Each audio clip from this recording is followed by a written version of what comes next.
পবিত্র জুম্মার নামাজ শেষে পলাশবাড়ি গাইবান্ধার আকাশে পথ করে উঠছে ইসলামী ধর্মাবলম্বীদের পতাকা।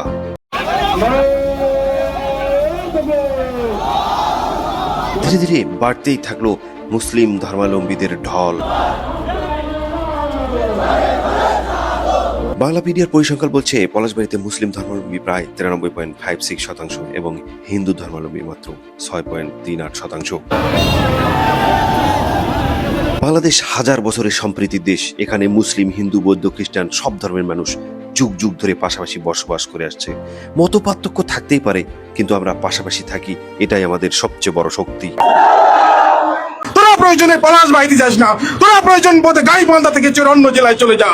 প্রশ্ন ওঠে, যেখানে 90% উপরে মুসলিম বসবাস করে সেখানে 82 ফুট রাম মন্দির কি প্রাসঙ্গিক না অসাম্প্রদায়িক একটি বিদ্বেষ সৃষ্টির পায়তারা? আমরা তাদেরকে এই মূর্তি বানাতে দেব না। ইসলামের মূর্তি হারাম।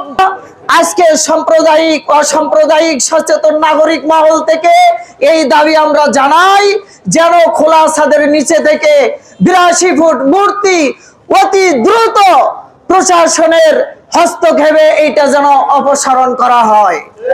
প্রতিষ্ঠাতা হরিদাস বাবু, যিনি কিছুদিন আগেও নানান অপকর্মে দায়ে র্যাবের হেফাজতে ছিলেন, তিনি কেন বা কোথায় থেকে 40 কোটি টাকার মন্দিরের স্থাপনের প্ল্যান কষলেন?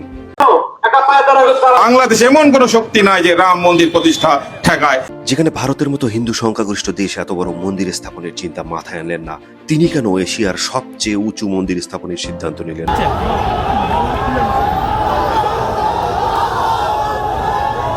মুসলিম ধর্মাবলম্বীদের দল হঠাৎ মন্দিরের দিকে ধাবিত হওয়ার সিদ্ধান্ত নিলে প্রশাসনের এক অংশে এসে তাদের বোঝানোর চেষ্টা করেন। আলেমদের মাঝ থেকে কিছু যুবক দায়িত্ব নিয়ে সবাইকে ফেরানোর এবং আইন হাতে না তুলে নেওয়ার অনুরোধ জানান।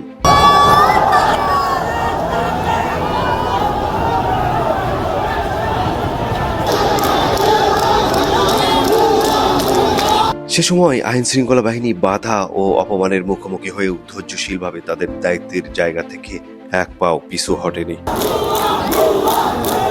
এদেশের আইন সবার জন্য সমান। কোনো অভিযোগ থাকলে তার সমাধান আদালত, প্রশাসন ও আইন শৃঙ্খলা রক্ষাকারী বাহিনীর মাধ্যমেই হওয়াই স্বাভাবিক।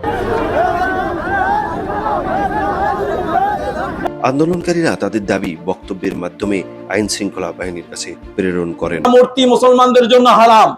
তারা তাদের মন্দিরে মূর্তি রাখুক, পূজা অর্চনা করুক, কোনো সমস্যা নেই। এই বিষয়ে আল্লাহ পাক রব্বুল আলামিন সূরা বাকারার মধ্যে বলেছেন, লা ইকরাহা ফিদ্দীন, যে তোমরা ধর্ম নিয়ে বাড়াবাড়ি করো না। তাদের ধর্ম তারা পালন করবে, আমাদের পক্ষ থেকে কোনো অসুবিধা সেখানে করা হবে না।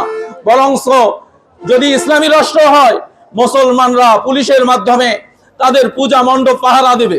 এটা মুসলমানদের দায়িত্ব, ইসলামী রাষ্ট্রের দায়িত্ব। কিন্তু আমাদের আপত্তি হচ্ছে খোলা আসমানের নিচে 82 ফুট 52 ফুট মূর্তি, এই সমস্ত মূর্তি সেখানে থাকতে দেওয়া হবে না। অতি দ্রুত হরিদাস বাবুকে গ্রেফতার করে এবং সেখান থেকে মূর্তি অপসারণ করতে হবে।